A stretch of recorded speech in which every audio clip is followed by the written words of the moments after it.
me starts with the concept. And when I was gaining such kind of concept,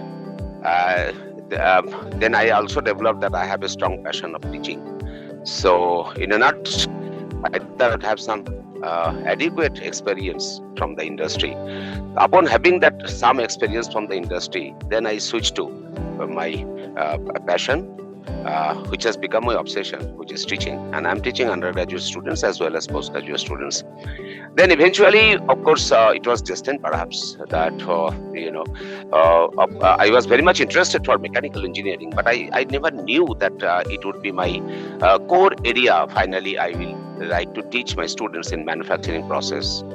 So initially there was no choice, because when I joined my college, I was the youngest one. So I was given this subject. So I thought that it would be very fast and I will have to, ever continue in my studies. So eventually I said, okay, let me accept this challenge. And I always feel happy to accept any kind of challenge in life. So eventually I get jumped into these subjects by virtue of my, these constraints and professions and challenges. I have accepted happily. And then eventually, slowly I found that actually manufacturing process, the mechanical engineering is the macro level. And coming towards micro level, in between there is manufacturing. And finally, I found that manufacturing is nothing but the conglomeration of various core aspects like materials, like machines, like man. I call it 5 M's. So man, machine, material, methodology, and of course, the most important is money. So when we talk about methodology of the manufacturing process, then I finally found that there is one more aim, which is the metallurgy. When we I emerged in that area of metallurgy, I found that the most applicable material is stainless steel, and I feel very much happy that the stainless steel has got connected with your organizations, and I am an academia, so perhaps I can have that capacity to contribute a little bit. Thank you so much.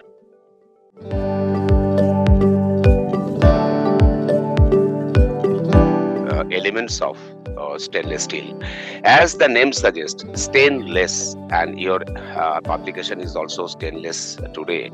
So, there cannot be, tolerated like stain. So, stain is, we are zero tolerance. So, what is the stain part consist of? Actually, it is related to corrosion. So, corrosion is again a very vast area that it can have, right from rusting to any level of chemical unwanted reaction with the material that happens because of its uses. So eventually the material was developed. Of course, it was the Iron Age when steel was evolved, and then slowly, gradually we found that the steel is having a lot of stains after some use. So how to make steel stainless? So the major 2 elements metallurgists have found very important is chromium and nickel. So stainless steel consists steel, of course iron, carbon, but the major element are chromium and nickel, which makes stainless steel stainless. So that's it. And chromium percentage is it can go up to any percent like 18%, and nickel is 9%. So a lot of evolution has taken place. But what is the role of chromium? Because there are 2 important elements that we have found to make the steel stainless, is chromium and nickel. So at least if the chromium percentage goes beyond 10.5, then we call it chromium steel. So once we call it chromium steel, that means it is stainless steel. Why? Because chromium is the element which makes the steel stainless. But equally, while adding chromium, of course, you get some advantage. There are always coupled with, associated side effects, which we call sometimes a disadvantage. We found that steel becomes less durable, and it has got less strength.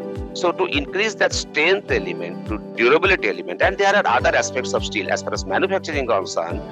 you will have to know that whether steel is weldable steel. You can join the stainless steel, you can weld it, you can make some kind of giving the formation, we call it forming, metal forming. So these are the various steps. Like we see the material, we see whether it can be machinable, then you see we get the material, and if it is needed to be joined, then we see what type of joining is possible.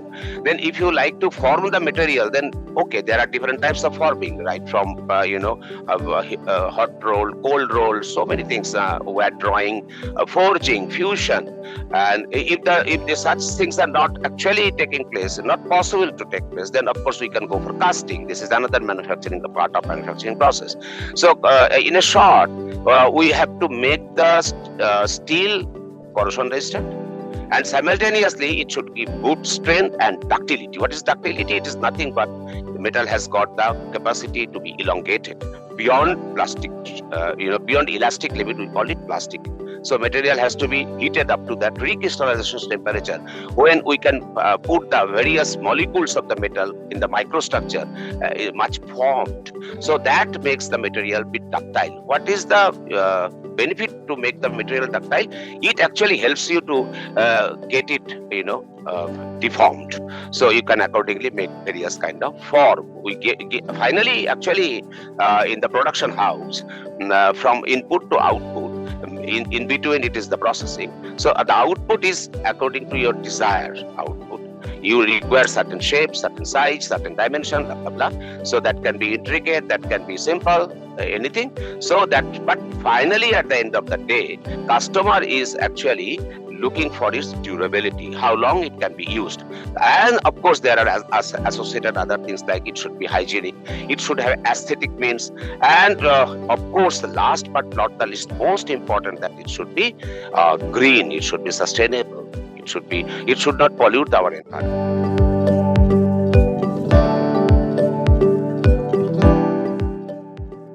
Yeah, actually industry is producing goods, industry is using raw material, and we academia actually making those men behind the machine to work. And whether it is artificial intelligence or machine learning or anything, it is the man behind the machine. So we are producing that manpower. Okay, our students are actually joining different fraternity. They can directly go to the production, they can go to the the commercial aspect, they can become techno-commercial, and that's why the academia plays a big role. And industry has got its own need, own objective, and that is of course based upon the requirement of the market, based upon the demand of the customers, and so they are to see that part. But who will do the work? Our engineers will do the work, and who are actually making such engineers. So I tell my students that this my university is nothing but an organization, of course, and where input is the fresh students and output is the market ready students. So that way it can make a huge bridge. What happens all over the world, that when we actually make the syllabus, when we develop the curriculum, then when we make them ready after initial period of 4 years, they do the graduation. By that time, the demand of the market goes much faster, much ahead, and there is a gap. So besides teaching them the concepts, we also need to get them market ready. And to get them market ready, of course, there are several aspects. So, of course, it is the involvement of both the parties. One is the academia, another is the industry. So that finally, at the end of the day, in collaboration or in coordination and with lots and lots of contribution, we can make our nation.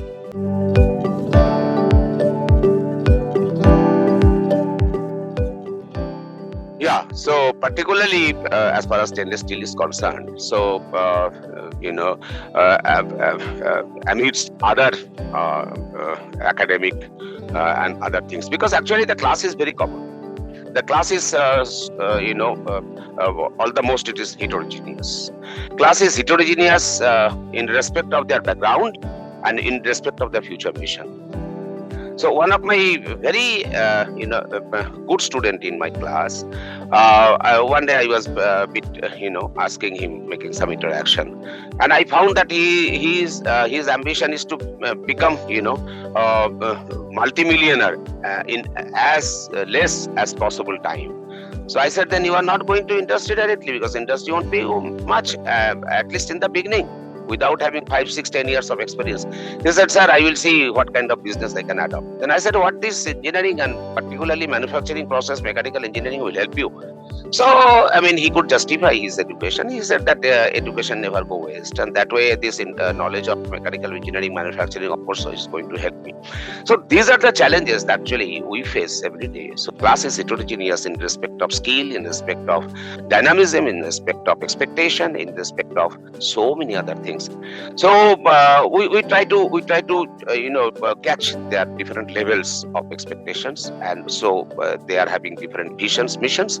And university has got a very unilateral vision and mission that we should get them ready for the market. Okay, so as far as stainless steel is concerned, so that will evolve newer generations. I was recently, sometime 6 or 8 months before, another organization, global research company, actually they got my reference from the net, and they approached me, and they were telling that they are interested to learn from me some most advanced steel, and which is known as AHSS, advanced, high stainless steel. So that is exactly beyond the level of stainless steel, because stainless steel has got some limitations as far as different applications are concerned, as far as anti-weight tensile strength is concerned, hardness is concerned. So you see, for example, you have got armored vehicles. You have got different, arms and ammunitions, those kind of things, your vehicle is armored, it can protect you from bullets and mines and other things. And you have got cannons. So those are also steels, and they are also susceptible to corrosion. So we need to add chromium, nickel as well. But simultaneously, their hardness has to be at 5 times, 10 times higher than the stainless steel. So, as far as stainless steel concerned, every day there is a change in grade, and there is a global institute which is called American Iron and Steel Institute, and we have got different standards. So, according to that, every day there is an evolution based upon the application, based upon the demands of the market. Stainless steel has got its own challenges. Students have got their own challenges, because we are actually, some of the students are very, very good in manufacturing process, among which very few are interested for this stainless steel, and then they should be very, very shaped. They should be molded. So there is a paucity of time and approach. They have got their common curriculum development. They have got their own exam pattern. Nowadays we are actually already started exam, end semester exam. So I mean, it's a very, very huge challenge.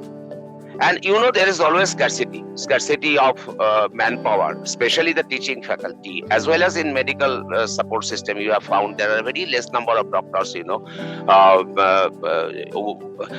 more than 40, 50, 60 patients have got only one doctor. Same is more here in engineering sector. And because of this techno-commercial attitude of the people, now mechanical engineering as such is in, deep. All these core branches of engineering are dipping every day. So everywhere there is a challenge. Now what we get, we should get a very few selected students at the very, entry level point.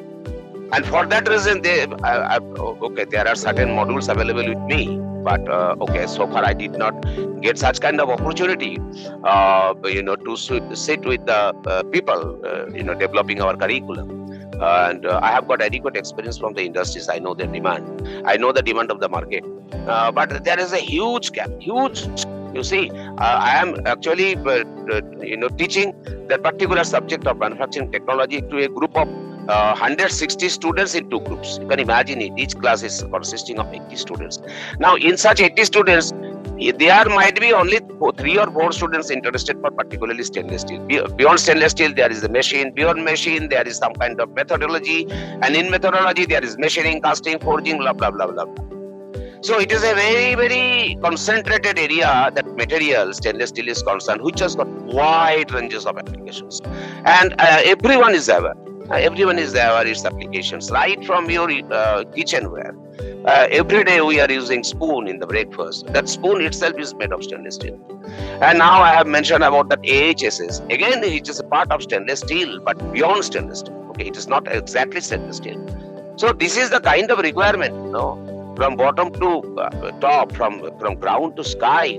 So the application is huge. You can work it in underwater, that is salty water. You can work it above the surface. You can use it in the oil and gas sector, that has got different requirement. You can use it in medical sciences. You can use it in dentistry. You can use it in food industries. You can use it in aerospace.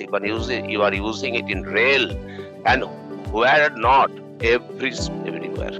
So our students need to be motivated, and where there is a time, this curriculum does not give so much of time and opportunity. I feel very much pity, and there should be more and more intersection involvement of the industry.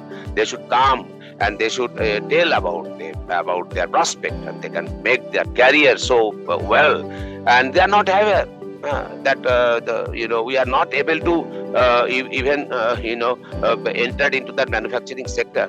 Since independence, our manufacturing has not been increased. Why it is so? Somehow, with the collaboration of different companies, we are a bit good in automobiles. We are at par with the world only in IT. But why don't we make Airbus? Why don't we make huge ships? Okay. Of course, our HAL is there. They are manufacturing some defense, Hindustan Aeronautics Limited, defense space things. The DRDO is doing well. I was given some opportunity by DRDO. Actually, they have replaced nickel by nitrogen, and they had given a new name. It is a high nitrogen stainless steel. That has got different applications. The steel is very heavy. Now, coming to this part, I like to mention, I still get confused that where from I have started, I forgot. Because of your question, it has got specific direction, but I feel I am just got lost, So, the requirement is changing every day. Demand is changing every day. Now we are almost, in the middle of war. You can imagine what is that, and material, and particularly stainless steel, as our subject is doing enormous, in all kind of things, applications. Whether it is a needle, whether it is Airbus, everywhere stainless steel, And what is the prime objective? We will have to keep it in mind. We are actually doing lot of advancement in every sphere of life, including our material, including our stainless steel. What is the basic objective? To achieve strength and weight ratio. So what we have achieved so far, only with that nutshell objective, that okay, you get new advanced material, but whether it is reducing the weight which we used to have earlier with the different material. Let it be stainless steel itself. Stainless steel has got one or the other categories. Even 304 has got two categories, 304 and 304L. What is the L? Low carbon. Then why it is so? Because we see that where we can use 304L, because the low carbon status will give you the better green steel. Why it is green? Because it will be environmental free. So it is a huge challenge. It is a huge work. The lifetime is less. Okay? So, and the students are all confused. Even we are also confused. Academia is also confused. Industry is also confused. So that confusion, has to be converted into fusion. I am generating this word. I think you appreciate that this confusion has to be transformed into fusion. Fusion of whom? Fusion of these students who have got talent, potential, and the demand of the industry, and we are the interface. We are the interface between the student and.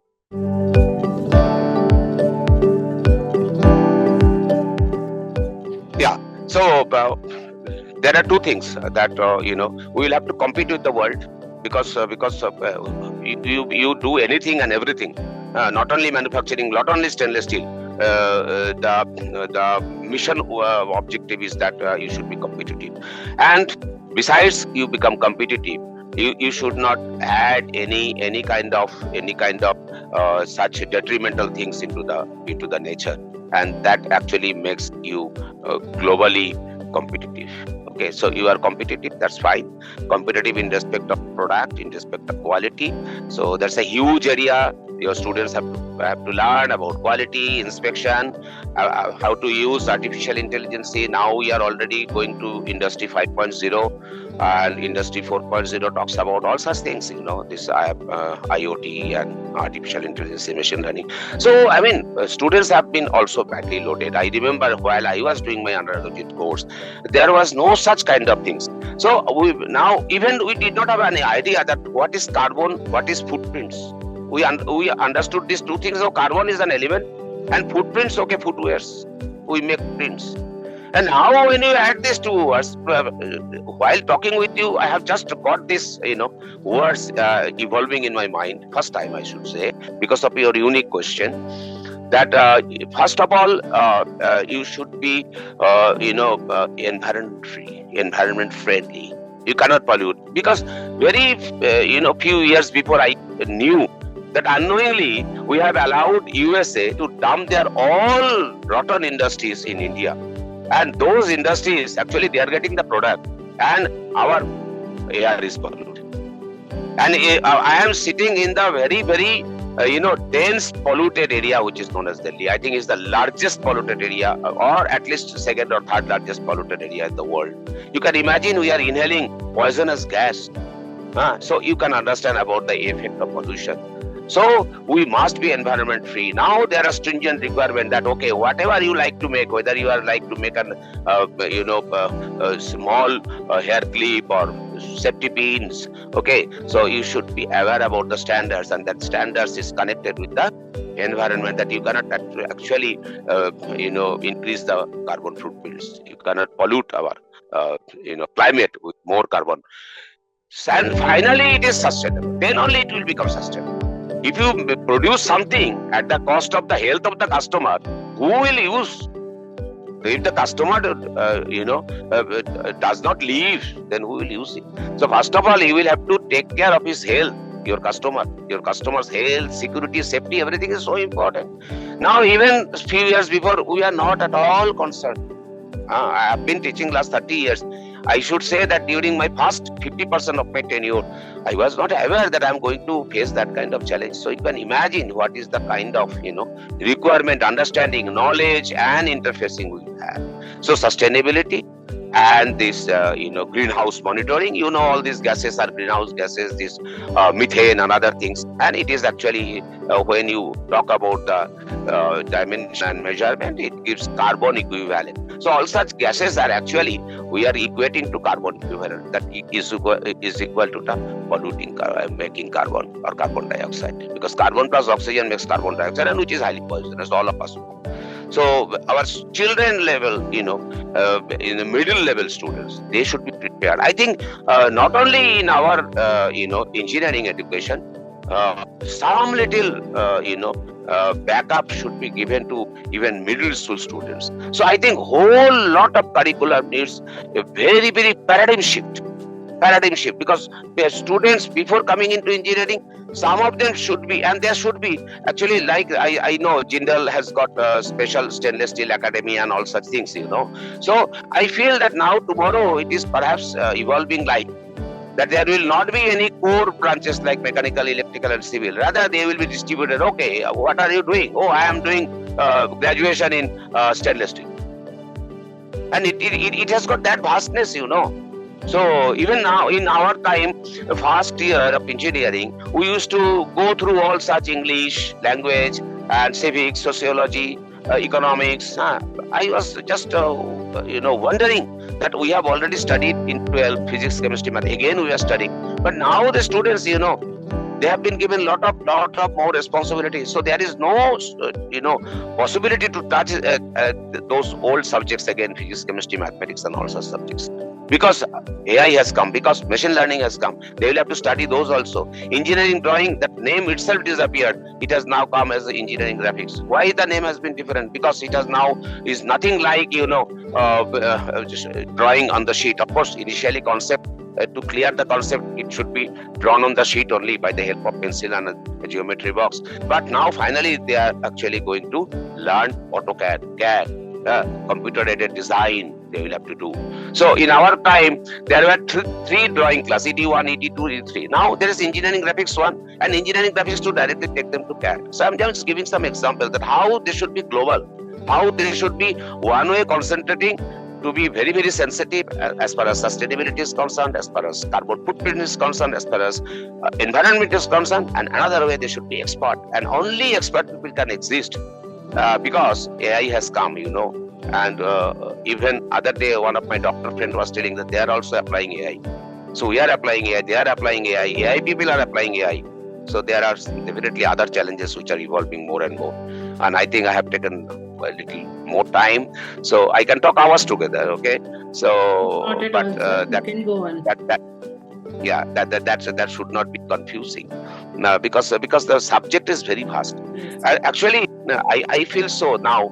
It should be whole mechanical engineering has to be divided into various corridors, because a whole lot of things, it is impossible to learn even in 10 years. And after 10 years, you will find that your 5 years knowledge has become obsolete. And this is the era of competition. What you learn today, tomorrow you may find that it doesn't have any use. You just think about Nokia and the Samsung.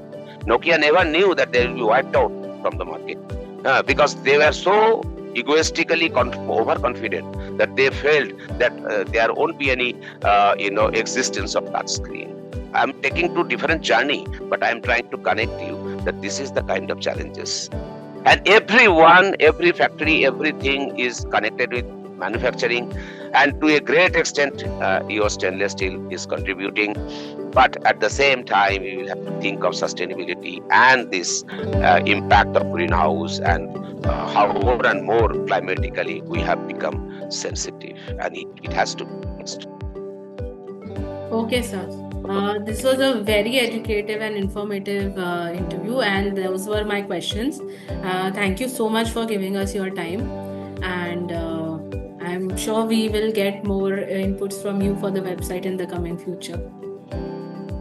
Thank you so much. Thank you for giving me the opportunity once again. I give my gratitude. Thanks to your organization, your team members, and especially to you. It was very fortunate moment. It happens. The world is very mystic, So I happened to meet you mystically, because that conference has to be mystic in my life. Because to manage to attend the conference was a challenge. Because I had to take permissions, and I have to take extra classes that I have missed on that very day. And I see now today I have got the my desire fulfilled. So I mean there is no such thing I should cover according to my emotions.